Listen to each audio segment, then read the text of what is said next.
दोस्तों आज की क्लास में मैं कुछ भी नया नहीं पढ़ाने जा रहा हूँ, ना ही कोई नया सेक्शन आपको पढ़ाने जा रहा हूँ। आज की क्लास में मैं सिर्फ और सिर्फ आपका एक टेस्ट लेने जा रहा हूँ। मैं ये देखना चाह रहा हूँ कि एक्चुअली में आप पढ़ रहे हैं या फिर नहीं पढ़ रहे हैं, और आपको भी पूरी ईमानदारी से आंसर करना है। जो भी क्वेश्चन पूछा जाएगा ईमानदारी से आंसर करना है। आप खुद चेक करिए कि आप कितने पानी में। बहुत बेसिक से क्वेश्चन हैं। आपको सिर्फ क्या करना है, आपने क्या करना है, जो भी मैं क्वेश्चन पूछूंगा आपको वीडियो को 2 से 5 सेकंड के लिए पॉज करना है, और उसका जो भी आंसर है, अगर सपोज फर्स्ट क्वेश्चन का आंसर ए है तो ए, सेकंड का बी है तो बी, अपनी कॉपी में लिख लीजिए। ऐसे पूरे 20 आपको ऑप्शंस जो सही आंसर है वो लिखने होंगे, और उसके बाद आपको चेक करना होगा कि आपके कितने क्वेश्चंस करेक्ट थे। तो जितने करेक्ट थे उतना स्कोर, अगर जो भी आपका आ रहा है आउट ऑफ 20, वो आपको स्कोर इस वीडियो के नीचे कमेंट करके आपको मुझे बताना है। मैं एक्चुअली में चेक करना चाहता हूँ आप सच में पढ़ भी रहे हैं या नहीं पढ़ रहे हैं, और इसलिए मैंने जो क्वेश्चन का लेवल है वो एकदम बेसिक है, या अगर अपनी लैंग्वेज में बोलूं तो एकदम हलवा क्वेश्चंस मैं आपसे पूछ रहा हूं। अगर आपको वो भी नहीं आ रहा तो फिर आपके लिए अब दिक्कत हो सकती है, क्योंकि अब हम लोग अपना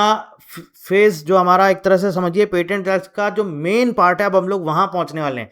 सेक्शन आपका 6, 7, 8 पढ़ेंगे, यहीं से हमारे रूल्स इंट्रोड्यूस होंगे, बहुत सारी चीज़ें, और यहीं से हमारे फॉर्म्स इंट्रोड्यूस होंगे। तो वहां पर अगर जाना है तो एटलीस्ट मैं चाहता हूं कि कुछ तो आपको पता हो, अदरवाइज आपको फिर आगे दिक्कत होगी। तो चलिए बिना किसी देरी के शुरुआत करते हैं। अपना आज का पहला क्वेश्चन देखते हैं। फर्स्ट नंबर क्वेश्चन हमारा क्या कह रहा है। सेक्शन 21J के according invention is not established merely by demonstrating novelty. कह रहा है कि सेक्शन 21J में जो डिफाइन किया गया इन्वेंशन, ये सिर्फ और सिर्फ नोवेल्टी नहीं बताता है। Which combination most accurately reflects the statutory requirements, और क्या क्या रिक्वायरमेंट्स हैं इन्वेंशन के अकॉर्डिंग। तो आप वीडियो को पॉज करिए और करेक्ट आंसर बताइए इसमें कौन सा है। तो दोस्तों आपको मैंने ऑलरेडी बताया था सेक्शन 21J, जब आपको डेफिनेशन याद कराई थी तो मैंने आपको बताया था जे का मतलब होता है जुगाड़, और जुगाड़ से मैंने आपको याद कराया था जुगाड़ मतलब कि इन्वेंशन। अब इन्वेंशन क्या होता है मैंने आपको ये भी बताया था। इन्वेंशन मतलब कि जिसमें न्यू प्रोडक्ट हो सकता है, प्रोसेस हो सकता है, प्लस इन्वेंटिव स्टेप होगा, प्लस आपका कैपेबल ऑफ इंडस्ट्रियल एप्लीकेशन होगा। यानी कि इसका करेक्ट आंसर है option number B.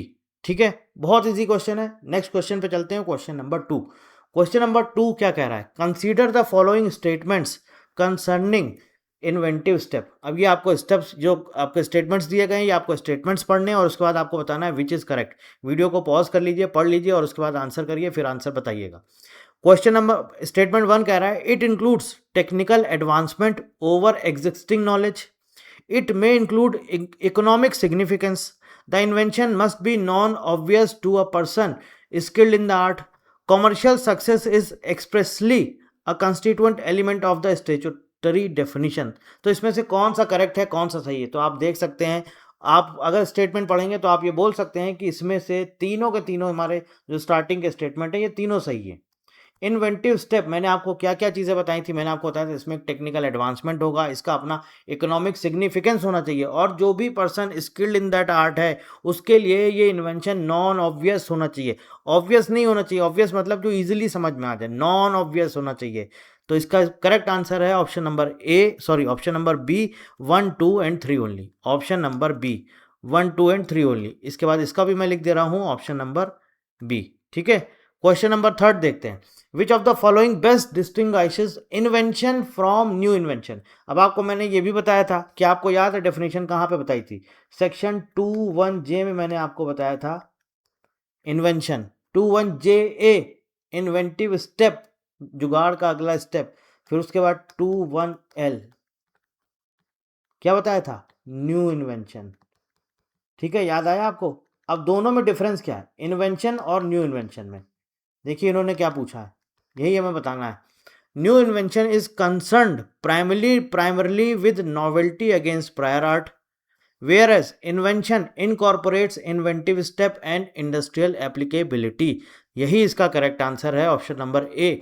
New invention मतलब हम क्या चेक करते हैं, ये कहीं पर भी अगर हम सर्च कर रहे हैं प्रायर आर्ट सर्च, तो कहीं पर भी अवेलेबल नहीं होना चाहिए। मतलब हम लोग क्या चेक करते हैं, बेसिकली नॉवेल्टी चेक करते हैं। क्या चेक करते हैं दोस्तों, नॉवेल्टी। लेकिन अगर इन्वेंशन की बात होती है तो इन्वेंशन का मतलब क्या होता है, इन्वेंशन में हम देखते हैं क्या क्या देखते हैं, न्यू प्रोसेस होना चाहिए, प्रोडक्ट होना चाहिए, इन्वेंटिव स्टेप होना चाहिए, और कैपेबल ऑफ इंडस्ट्रियल एप्लीकेशन या एप्लीकेबिलिटी होना चाहिए। ठीक है, तो ये सारी चीज़ें हम लोग इन्वेंशन में देखते हैं, जबकि आपका जो न्यू इन्वेंशन है इसमें बेसिकली हम लोग चेक करते हैं नॉवेल्टी। न्यू इन्वेंशन मतलब कहीं एग्जिस्ट ही नहीं करता हो, नॉवेल्टी चेक करते हैं अगेंस्ट, और प्रायर आर्ट सर्च देखते हैं, उससे हम नॉवेल्टी सर्च करते हैं। तो करेक्ट आंसर है इसका option number A. Option B क्या कह रहा है, new invention means a commercially successful invention, गलत स्टेटमेंट है। Invention refers only to products while new invention refers only to processes, गलत स्टेटमेंट है। There is no statutory distinction between two expressions, ये भी गलत एक्सप्रेशन है। चलते हैं क्वेश्चन नंबर 4 की तरफ। विच of the following is most closely associated with the statutory expression patented process. आपको याद है, मैंने आपको पढ़ाया था पेटेंटेड आर्टिकल या पेटेंटेड प्रोसेस, आपको याद है? क्या आप बता सकते हैं? मैंने आपको पढ़ाया था, तब जब मैंने आपको ये पढ़ाया था पेटेंटेड आर्टिकल या पेटेंटेड प्रोसेस, जब मैंने आपको ये पढ़ाया था मैंने आपको बताया था क्या होता है पेटेंटेड। जिस चीज़ पर जब तक पेटेंट लागू रहता है तब तक वो प्रोडक्ट या वो आर्टिकल या प्रोसेस पेटेंटेड रहता है। कब तक पेटेंटेड रहता है? जब तक उस पर पेटेंट लागू रहता है, इन फोर्स। जब तक इन फोर्स मतलब कि जब तक लागू रहता है तब तक हम उसको बोल सकते हैं ये प्रोडक्ट हमारा पेटेंटेड प्रोडक्ट है, पेटेंटेड आर्टिकल है, पेटेंटेड प्रोसेस है। और जैसे ही पेटेंट का टर्म खत्म हो जाता है तो ये पेटेंटेड भी टर्म हट जाता है। तो इसका करेक्ट आंसर क्या है दोस्तों? करेक्ट आंसर है option B, a process in respect of which a patent is in force. ठीक है, करेक्ट आंसर है ऑप्शन बी। ठीक है, यहां तक क्लियर है आपको? आगे चलते हैं, क्वेश्चन नंबर 5 देखते हैं। Which statement concerning a patent agent is most appropriate, पूछ रहा है पेटेंट एजेंट से रिलेटेड बताइए इसमें कौन सा स्टेटमेंट मोस्ट अप्रोप्रिएट है, मतलब करेक्ट है। Every patent holder is automatically a patent agent, क्या ये सही है? गलत है। A patent agent is a person whose name is entered in the register of patent agents maintained under the act, एकदम करेक्ट स्टेटमेंट है। Statement third क्या कह रहा है? A patent agent is necessarily an employee of the patent office, क्या ऐसा होता है क्या? नहीं, गलत है, एम्प्लॉय तो होता ही नहीं है। A patent agent is an international official appointed by वीपो, क्या ऐसा है क्या? वीपो पेटेंट एजेंट को अपॉइंट करता है? गलत है, करेक्ट आंसर इसका भी है ऑप्शन नंबर बी। ठीक है, क्वेश्चन नंबर 6 देखते हैं दोस्तों। विच of the following combination is incorrectly matched, पूछ रहा है कौन सा इनकरेक्ट है। तो देखिए, मैंने आपको ऑलरेडी बताया था, अभी मैंने थोड़ी देर पहले आपसे डिस्कस किया, 21J इन्वेंशन करेक्ट है, JA इन्वेंटिव स्टेप, और इसकी जो मेमोरी ट्रिक्स है, जो मतलब शॉर्ट ट्रिक्स इसकी जो मैंने आपको बताई है, आपको मेमोराइज करना है जो इसकी शॉर्ट ट्रिक्स हैं। अगर आपको नहीं आती तो आप हमारा वो वीडियो देख लीजिए। इसके अलावा मैंने इमेजेस के फॉर्म में भी बहुत कुछ शेयर किया हुआ है। आप हमारी व्हाट्सअप कम्युनिटी में ऐड हो सकते हैं, लिंक्डइन पे जुड़ सकते हैं, आप हमसे टेलीग्राम पर जुड़ सकते हैं, वहाँ पर भी मैंने सब कुछ शेयर किया हुआ है। तो इसका करेक्ट आंसर आप विद इन सेकेंड इसका आंसर कर सकते हैं, option number D, patent agent. क्या आपको याद है? आपको याद है मैंने आपको बताया था किस सेक्शन को बिलोंग करता है? 21P। क्या है 21P? 21P क्या है? 21P याद ही नहीं होगा क्योंकि आप लोग पढ़ ही नहीं रहे। अभी थोड़ी देर पहले एक क्वेश्चन आया था, पेटेंटेड आर्टिकल, पेटेंट एजेंट। अभी अभी आप नए नए पेटेंट एजेंट बने हैं। 21N किस सेक्शन में डिफाइन है? 21N patent agent. ठीक है, याद आ गया? तो इसका मतलब पेटेंट एजेंट के आपके डेफिनेशन के अकॉर्डिंग क्या सेक्शन है? 21N। एंड 21P किससे रिलेटेड है? Patented article. ये जो अभी मैंने आपसे थोड़ी देर पहले क्वेश्चन पूछा था, पेटेंटेड प्रोसेस, ये कहाँ पर है? सेक्शन नंबर 21P में। पेटेंटेड प्रोसेस बोलिए, पेटेंटेड आर्टिकल बोलिए, प्रोडक्ट बोलिए, एक ही चीज़ है। ठीक है, तो इसका correct answer option number D. Question number 7 कह रहा है विच sequence correctly represents the historical development of the international IP framework. मैंने आपको ये भी पढ़ाया हुआ है। सबसे पहले क्या आया था? बर्न कन्वेंशन पे साइन हुए थे कि पेरिस कन्वेंशन पे हुए थे? क्या आप बता सकते हैं? बिरपी आया है कि उसके बाद पेरिस कन्वेंशन? फर्स्ट स्टेटमेंट देखिए, बर्न कन्वेंशन के बाद पेरिस कन्वेंशन आया है। आप विद इन सेकेंड इसका आंसर कर सकते हैं। सबसे पहले पेरिस कन्वेंशन आया। अब पेरिस कन्वेंशन हमें दो ऑप्शन में मिल रहा है, ऑप्शन सी और ऑप्शन डी। तो सी में देखिए क्या लिखा है, पेरिस कन्वेंशन के बाद वीपो। तो क्या ऐसा है कि पेरिस कन्वेंशन आपका हुआ कब? 1883 में। उसके बाद वीपो आया क्या? नहीं, उसके बाद आया बर्न कन्वेंशन 1886 में। आप रिवाइज करिए, आपको क्लास मैंने पूरी पढ़ाई थी, सब कुछ आपको याद आ जाएगा। इसीलिए मैं सिर्फ ये टेस्ट ले रहा हूँ जिससे आप चीज़ें रिवाइज कर सकें। और मैंने कल व्हाट्सएप पे भी मैसेज दिया था कि जो कुछ भी पढ़ा दिया उसको रिवाइज करिए, क्योंकि बाद में क्या होगा ना, इतना ज़्यादा सिलेबस हो जाएगा कि आप पीछे की चीज़ें भूल जाएंगे। तो उनको रिकॉल करने के लिए इसलिए बीच बीच में हर 8 9 10 क्लासेस के बाद मैं बीच बीच में एक ऐसा MCQs, simple simple basic basic MCQs आपको कराता रहूँगा।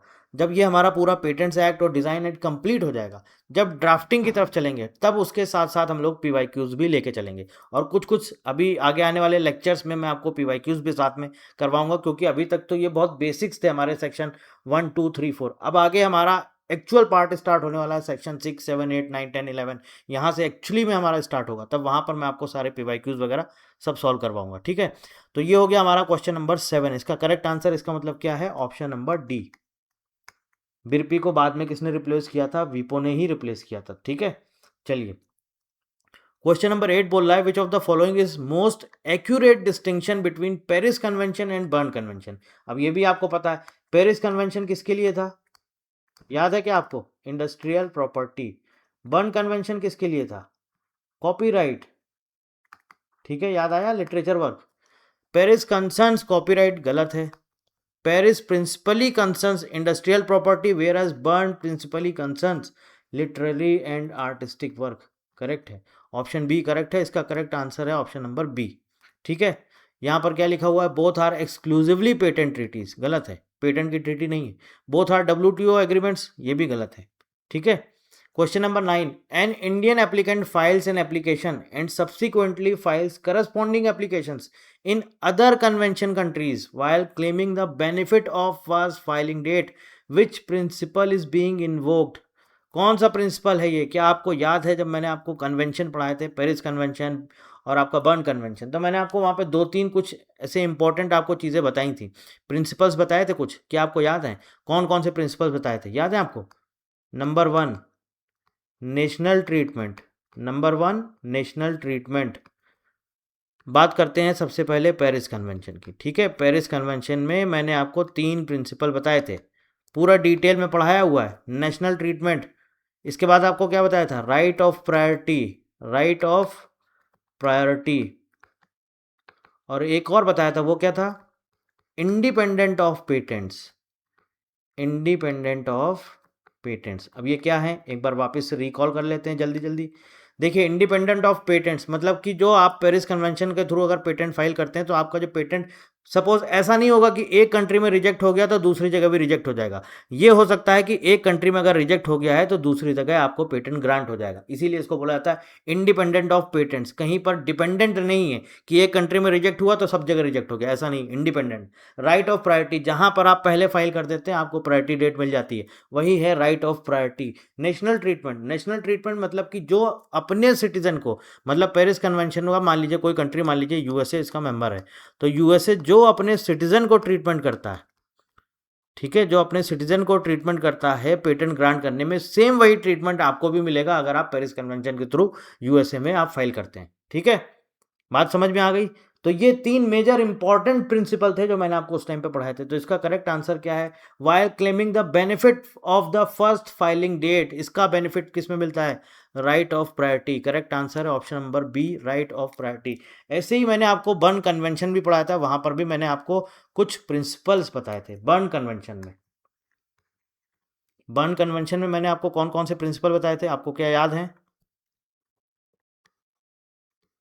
बर्न कन्वेंशन, वहां पर भी मैंने आपको ऐसे ही 3 प्रिंसिपल बताए थे। Number 1 national treatment, national treatment. Number 2 क्या बताया था, automatic protection, automatic protection. And number 3 independent of protection, independent of protection. ठीक है, डिटेल्ड वीडियो अवेलेबल है, आप जा करके देख लीजिएगा। चलते हैं क्वेश्चन नंबर 10 की तरफ। Which statement regarding national treatment is most accurate. देखिए वही आ गया, नेशनल ट्रीटमेंट है क्या, ये पूछ रहे हैं कौन सा स्टेटमेंट एकदम एक्यूरेट है नेशनल ट्रीटमेंट से related. Every country must enact identical IP laws, गलत स्टेटमेंट है। Foreign nationals must receive treatment no less favourable but than accorded to the nationals under the applicable convention. क्या answer इसका, यही answer इसका correct है। Foreign applicants must receive preferential treatment, ऐसा नहीं होता कि आपको प्रेफरेंस मिल रही, नहीं, जो उनके सिटीजन को ट्रीटमेंट मिलेगा सेम वही फॉरेन नेशनल्स को भी मिलेगा। National treatment automatically grants world wide protection, ये भी गलत है, ये भी गलत है, ऑप्शन बी सही है। करेक्ट आंसर आपका ऑप्शन नंबर बी, ठीक है, जो अभी मैंने आपको डिटेल में समझा दिया। Question number 11, consider the following statements concerning the PCT. अब पीसीटी की बात हो रही है, patent corporation treaty. It facilitates international filing of patent applications, एकदम सही है। It provides an international search mechanism, करता है क्या? बिल्कुल करता है, ये भी सही है। It automatically grants a world wide patent, क्या वर्ल्ड वाइड पेटेंट कभी मिलता है? आपने सुना है कभी? कभी नहीं मिलता है। चाहे वो पेरिस कन्वेंशन की बात हो, चाहे पीसीटी की बात हो, जो भी आपको मिलता है नेशनल लेवल पे मिलता है, मतलब हर एक नेशन अपना अपना ग्रांट करता है अपने अपने रूल्स के according. National oblique regional authorities remain relevant for grant, एकदम सही है, जो अभी मैं बात कर रहा था आपसे। तो करेक्ट आंसर इसका है ऑप्शन नंबर 1, 2 एंड 4, यानी कि बी। 1, 2 एंड 4 स्टेटमेंट करेक्ट है, ऑप्शन नंबर बी, ठीक है। Question number 12, TRIPS is most appropriately understood as, TRIPS है क्या? A treaty administered exclusively by वीपो for international patent prosecution. TRIPS क्या है? आपने पढ़ा है? नहीं, गलत है। WTO agreement prescribing minimum standards of IP protection and enforcement, correct answer यही है। WTO जब हमारा बना है 1 जनवरी 1995 को, तभी हमारा ट्रिप्स भी बना है, ठीक है। ट्रेड रिलेटेड एस्पेक्ट्स आपको पढ़ना है, मतलब मैं आपको पूछना चाह रहा हूँ क्या आपको ये याद है या फिर आपको नहीं याद है? ट्रिप्स एग्रीमेंट मैंने आपको पढ़ाया था जब WTO जब बना था 1 जनवरी 1995 को, रिकॉल करिएगा, याद करिएगा, आपको सारी चीज़ें याद आ जाएंगी, ठीक है। A treaty establishing a single global patent office, ये भी गलत है। A regional treaty applicable only to WTO developed countries, ये भी आपका गलत है। चलें आगे, यहां तक क्लियर है? Which one of the following combination is entirely correct, पूछ रहे हैं कौन सा कॉम्बिनेशन करेक्ट है। पेरिस का मतलब इंडस्ट्रियल प्रॉपर्टी, बर्न का मतलब literary artistic word, PCT patent application, trips WTO, तो यही एकदम पहला ही ऑप्शन एकदम करेक्ट है। ऑप्शन बी में क्या कह रहा है? Paris copyright. सी में क्या कह रहा है? पेरिस ट्रेड, गलत। पेरिस ट्रेडिशनल नॉलेज, गलत। पेरिस मतलब इंडस्ट्रियल प्रॉपर्टी। इंडस्ट्रियल प्रॉपर्टी कौन कौन सी होती है, कितने टाइप होते हैं, मैं आपको ऑलरेडी डिटेल में डिस्कस कर चुका हूँ। देखिए दोस्तों, सिर्फ और सिर्फ एक टेस्ट है ये पता करने का कि आप कितने पानी में हैं, और ये क्वेश्चन अगर आप इनका लेवल देखेंगे तो ये लेवल कुछ भी नहीं है। मैंने क्या बोला, अगर मैं अपनी लैंग्वेज में बोलूँ तो एकदम हलवा क्वेश्चन हैं, बेसिक्स। सिर्फ मैं ये जानना चाह रहा हूँ कि आप लोग कुछ पढ़ भी रहे हो कि कुछ भी नहीं पढ़ रहे हो, इसीलिए एकदम बेसिक्स क्वेश्चन रखें, ठीक है। क्वेश्चन नंबर 13 हो गया, क्वेश्चन नंबर 14 पे चलते हैं।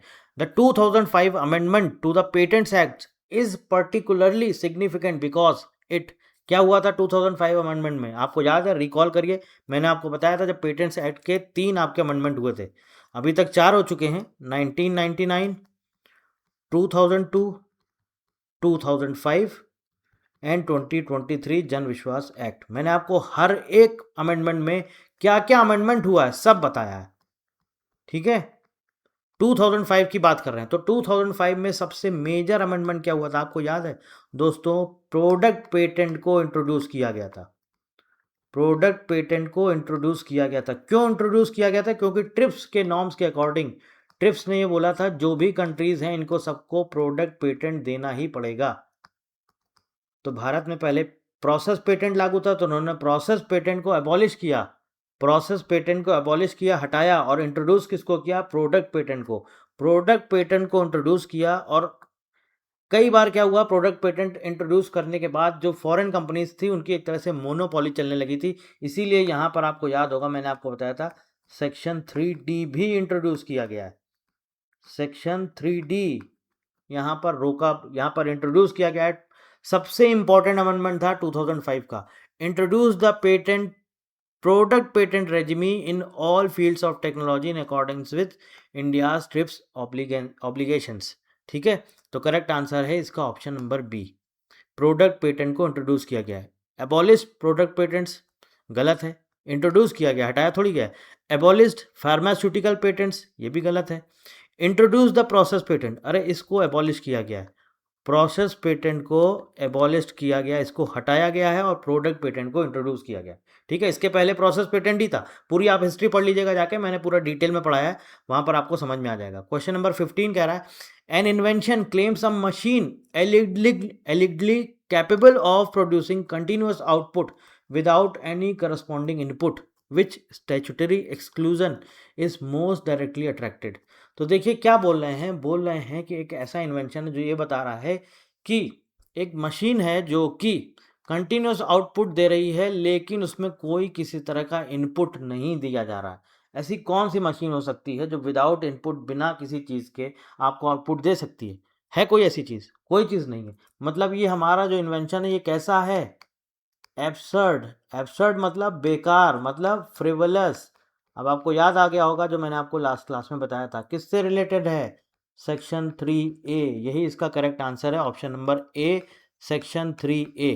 ठीक है, an invention claims a machine allegedly capable of producing continuous output without any corresponding input. कोई इनपुट है ही नहीं और आउटपुट कैसे जनरेट हो सकता है? विदाउट इनपुट आप दिए कैसे आप जनरेट कर सकते हैं? जब बिजली आपको, जब कोई एनर्जी देते हैं तभी तो कोई चीज़ चलेगी, कोई मशीन वगैरह, विदाउट उसके कैसे चल सकती है? और ये कैसा इन्वेंशन है? फ्रिवलस इन्वेंशन है। तो ये सेक्शन 3A में डिफाइन है, इसका पेटेंट नहीं कराया जा सकता है। क्वेश्चन नंबर 16 है an invention primary intended use involves a device designed for systematic counterfeiting of currency notes which provision is most directly relevant. Currency notes की मैंने आपने बात आपको बताया था मैंने, कैसा है ये क्या है, कहाँ पर डिफाइन है? ये डिफाइन है आपका सेक्शन नंबर 3B में। कोई भी ऐसा इन्वेंशन जो कि लॉ एंड ऑर्डर के अगेंस्ट है, लॉ एंड ऑर्डर के अगेंस्ट है, मोरालिटी के अगेंस्ट है, सोसाइटी के अगेंस्ट है, ठीक है ना, मोरालिटी के अगेंस्ट है, सोसाइटी के अगेंस्ट है, ऐसा कोई भी इन्वेंशन होगा तो उसका पेटेंट नहीं किया जाएगा, उसके लिए आपको पेटेंट नहीं मिलेगा। सेक्शन नंबर 3B में डिफाइन है, सेक्शन नंबर 3B में। आगे चलते हैं, a known pharmaceutical substance is claimed in a new form. ठीक है, the applicant establishes that the form has different physical characteristics but fails to demonstrate the statutory enhancement of known efficacy. Already आपको पढ़ाया हुआ है, कई बार बताया हुआ है, बहुत बार बताया हुआ है, एग्जाम्पल भी दिया हुआ है नोवार्टिस केस, सेक्शन 3D। विच प्रोविजन बिकम्स सेंट्रल, मतलब कि कुछ इफेक्टिव ही नहीं, मतलब कोई भी आपने नया फॉर्म बना दिया, फार्मास्यूटिकल सब्सटेंस है, आपने एक उसका नया फॉर्म बना दिया, लेकिन कुछ उसमें जो आपका सब्सटेंस ओरिजिनल था उसके कंपैरिजन में कुछ भी नया उसमें इंप्रूवमेंट दिखा ही नहीं। एफिकेसी मतलब कि इफेक्टिवनेस, कुछ भी ऐसी इफेक्टिवनेस दिखी ही नहीं, तो वो क्या हमारा, उसको हम पेटेंट नहीं करा सकते। और ये सेक्शन 3D में आपका डिफाइन है और इसका बहुत अच्छा एग्जाम्पल है नोवार्टिस केस। ठीक है, क्वेश्चन नंबर 18 क्या कह रहा है? A claim is directed primarily to a method of performing a mental act rather than to a technical product और process which provision becomes relevant. मैंने आपको पढ़ाया था ये मेंटल एक्ट, मैंने आपको ये सारी चीज़ें याद करवाई हैं, बहुत इजीली आप याद कर सकते हैं। सेक्शन 3M, एम मतलब माइंड, माइंड मतलब मेंटल, मैंने आपको बताया था ना, मतलब आप एग्जाम्पल ले सकते हैं किसी, जैसे आपने कोई तरीका, नया तरीका खोज लिया किसी को, चेस गेम का, आप गेम को खेलने का कोई नया तरीका, आपने क्रिकेट का कोई नया रूल आपने बना दिया, कुछ भी ऐसी चीज़ जो आप अपने माइंड से कर रहे हैं ना, मतलब कुछ भी ऐसा आपका मेंटल एक्ट जो है जिसमें आपका या आपने मान लीजिए कोई ऐसा कैलकुलेशन करने का, बहुत फास्ट कैलकुलेशन करने का कोई ऐसा तरीका ईजाद कर दिया, उसके लिए आपको जो है दोस्तों किसी भी तरह का कोई आपको पेटेंट नहीं मिलेगा। ठीक है, सेक्शन नंबर 3M, एम मतलब माइंड, माइंड मतलब mental. Question number 19, consider the following mathematical method, business method, computer program, algorithm, these are expressly associated with. Section 3I में है, J में है, K में है कि N में है? ये भी मैंने आपको बताया था इसका शॉर्ट तरीका। K मतलब कि याद करिएगा कीबोर्ड, कीबोर्ड से याद आ जाएगा कंप्यूटर। ठीक है, तो किस रिलेटेड है? Section number 3K, option number C। ठीक, चलिए नेक्स्ट है हमारा लास्ट क्वेश्चन हमारा, that is consider the following statements.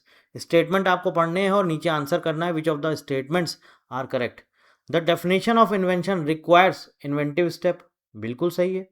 New invention is connected with prior art oblique anticipation, anticipation मतलब प्रायर डिस्क्लोजर, ये भी सही है। Paris convention is principally concern with industrial property, ये भी सही है। Burn convention is principally concern with literary and artistic work, ये भी सही है। PCT itself grants a world wide patent. क्या पीसीटी में किसी को वर्ल्ड वाइड पेटेंट मिलता है? क्या नहीं मिलता है, नेशनल फेज में मिलता है। तो ये हमारा ऑप्शन गलत है। Trips forms part of the WTO framework. WTO में ही ये आपका ट्रिप्स एग्रीमेंट बना था और इसी के ही फ्रेमवर्क का ही पार्ट है ट्रिप्स। ठीक है, ये भी सही है। Section 3 contains statutory exclusions relating to certain subject matter. ये भी सही है। Section 4 specifically concerns inventions relating to atomic energy. ये भी आपका एकदम सही है। देखिए दोस्तों, यहाँ पर मैं आपको एक दो चीज़ क्लियर करना चाहता हूँ। पहली चीज़ तो ये समझिए, ये जो सेक्शन 4 है, सेक्शन 4 को अभी हटा दिया गया है जब हमारा शांति बिल 2025 आया है उसमें। ठीक है, कुछ प्रोविजंस दिए गए हैं एटॉमिक एनर्जी को लेकर के। उन्होंने ऐसा नहीं बोला है कि सारे भी जितने भी एटॉमिक एनर्जी से रिलेटेड इन्वेंशंस हैं सबको हम जो है पेटेंट नहीं देंगे, ऐसा पहले बोला गया था सेक्शन 4 में। और जो मैंने आपको लास्ट क्लास में भी बताया है, मैंने आपको लास्ट क्लास में यही बताया था जो सेक्शन 4 में डिफाइन है। क्या है, थोड़ा सा ध्यान से समझिएगा मैं आपको क्यों बता रहा हूँ और इसके पीछे रीज़न क्या है वो भी मैं आपको बता देता हूँ। देखिए दोस्तों, जब आप आईपी इंडिया की वेबसाइट पर जाएंगे तो वहाँ पर जो आपको बेयर एक्ट दिया गया है आईपी इंडिया की वेबसाइट पर, उसमें डेट पड़ा हुआ है 5 मई 2026 और वहाँ पर सेक्शन 4 यही डिफाइन है, एटॉमिक एनर्जी से रिलेटेड जो भी चीज़ है उसका पेटेंट नहीं करा सकते हैं। मतलब कि वही पुराना सेक्शन 4 वहाँ पर डिफाइन है। ठीक है, इसलिए मैंने आपको जो अपनी लास्ट क्लास में पढ़ाया है वो वही पढ़ाया है सेक्शन 4 के बारे में। लेकिन 2025 में शांति बिल आया था, 2025 में इसमें कुछ प्रोविजंस दिए गए। इसमें यह बोला गया कि कुछ सर्टेन इन्वेंशंस हैं जिनको पेटेंट कराया जा सकता है। ऐसा नहीं कि सारे ही नहीं कराए जा सकते हैं, कुछ एक्सेप्शन है, सर्टेन इन्वेंशंस हैं जिनको कराया जा सकता है। शांति बिल में ये दिया गया और ये मैं आपको अलग से पढ़ा दूंगा, इसका एक अलग से आपको लेक्चर दे दूंगा। अभी पिछली क्लास में मैंने आपको इसलिए नहीं बताया क्योंकि ऑलरेडी जो हमारे पास बेयर एक्ट ऑफिशियल जो आपकी आईपी इंडिया की वेबसाइट है उस पर जो अवेलेबल है उसमें यही लिखा हुआ है सेक्शन 4, वहाँ से अभी हटा नहीं है। ठीक है, जब वहाँ से हट जाएगा तब मैं भी आपको अपडेट कर दूंगा। तो इसका हमारा आंसर, करेक्ट आंसर क्या होगा? Which of the above statements are correct? Option number A 1 2 3 4 6 7 and 8 only, ये सारे करेक्ट हैं। ऑप्शन स्टेटमेंट 5 जो है वो रॉन्ग है। तो करेक्ट आंसर है इसका ऑप्शन ए। तो ये बस थोड़े से बेसिक से सिर्फ 20 क्वेश्चन से दोस्तों आपका सिर्फ और सिर्फ रिवीजन टेस्ट लेना था बस, और कुछ नहीं था। ठीक है, अब आप वीडियो के नीचे कमेंट करके बताइएगा दोस्तों कि आपके कितने मार्क्स आए, और प्लीज़ कमेंट ज़रूर करिएगा ईमानदारी से, क्योंकि अगर मैं मेहनत आपके लिए कर रहा हूँ तो एटलीस्ट आप लोग भी थोड़ी बहुत मेहनत करो, मुझे पता तो लगे आप लोग पढ़ भी रहे हो या फिर नहीं पढ़ रहे हो। दूसरी एक चीज़ और आपसे रिक्वेस्ट करना चाहता हूँ, रिक्वेस्ट क्या करना चाहता हूँ, बच्चों ने बहुत रिक्वेस्ट किया कि सर अभी हम लोगों ने नया नया ज्वाइन किया है, मतलब अभी आपका क्लास हम देख रहे हैं, अभी फर्स्ट टाइम देख रहे हैं, अभी हमने आपका चैनल सब्सक्राइब किया है, तो क्या है बहुत सारी पीछे की चीज़ें छूट गई हैं, हमको वो सारी चीज़ें रिवाइज़ करनी है। तो रिवाइज़ करने के लिए ये बोला है कि हमको थोड़ा सा टाइम चाहिए। तो आप क्या ऐसा कर सकते हैं कि एक वीक के लिए आप अपनी क्लासेस, आप वीडियो लेक्चर्स अपलोड ना करें। मैं सजेशन मांग रहा हूँ आप सभी बच्चों से, कमेंट करके बताइए। उन्होंने बोला है एक वीक तक बस आप क्लास अपलोड ना करिए, उसके बाद नेक्स्ट वीक से आप, मतलब 15 अगस्त तक आप क्लास अपलोड ना करिए, इसके बाद फिर आप नेक्स्ट जो आपका वीक आएगा उसके बाद से आप अपलोड करना स्टार्ट कर दीजिए। सिर्फ एक आपका सजेशन मांग रहा हूँ। अगर आप लोग सजेशन देना चाहते हैं तो वीडियो के नीचे कमेंट करके बताइएगा क्या मुझे ऐसा करना चाहिए, क्योंकि नए बहुत सारे बच्चे अभी हमसे जुड़ गए हैं और बराबर उनके मैसेजेस भी आ रहे हैं, कॉल भी आ रहे हैं, तो यही बोल रहे हैं सर अभी हमारा बहुत कुछ छूट गया है और आपने बहुत पढ़ा दिया, वो हमें रिवीजन करना है। तो एटलीस्ट एक वीक तक बस आप क्लास मत डालिएगा, अपलोड मत करिएगा, उसके बाद फिर आप चालू कर लीजिएगा। तो ये देखिए एक प्रॉब्लम हो सकती है, ठीक है, मैं अगर एक वीक तक रुक भी जाऊँगा, लेकिन कल को फिर एक वीक के बाद फिर कोई आ जाएगा, वो बोलेंगे कि अब आप एक वीक और रोक दो, हमारा भी छूट गया, हमको भी रिवीजन करना है, तो ऐसा कब तक चलेगा? तो कुछ एक मैं सिर्फ सजेशन चाहता हूँ आप लोगों से, अगर आपको जो कुछ भी ठीक लगता है आप वीडियो के नीचे कमेंट करके बताइएगा। नहीं एक वीक रुक सकते हैं तो हम 3-4 दिन मैक्सिमम रुक सकते हैं, मतलब इस वीक में एक ही क्लास हम डाल सकते हैं, जैसे 15 अगस्त को सैटरडे, उस दिन मैं क्लास नहीं डालूँ। अगर ऐसा पॉसिबल हो तो आप वीडियो के नीचे कमेंट करके बताइएगा। बाकी मैं आपसे व्हाट्सएप पर भी कनेक्ट कर लूँगा, पूछ लूँगा, जैसा भी आपका जो रिक्वायरमेंट होगा उसके अकॉर्डिंग फिर आपको अपडेट कर दिया जाएगा। बाकी कुछ भी आपके मन में डाउट है सब्जेक्ट से रिलेटेड तो आप वीडियो के नीचे बेझिझक कमेंट करके अपना क्वेश्चन पूछ सकते हैं। So thank you very much and thank you for watching.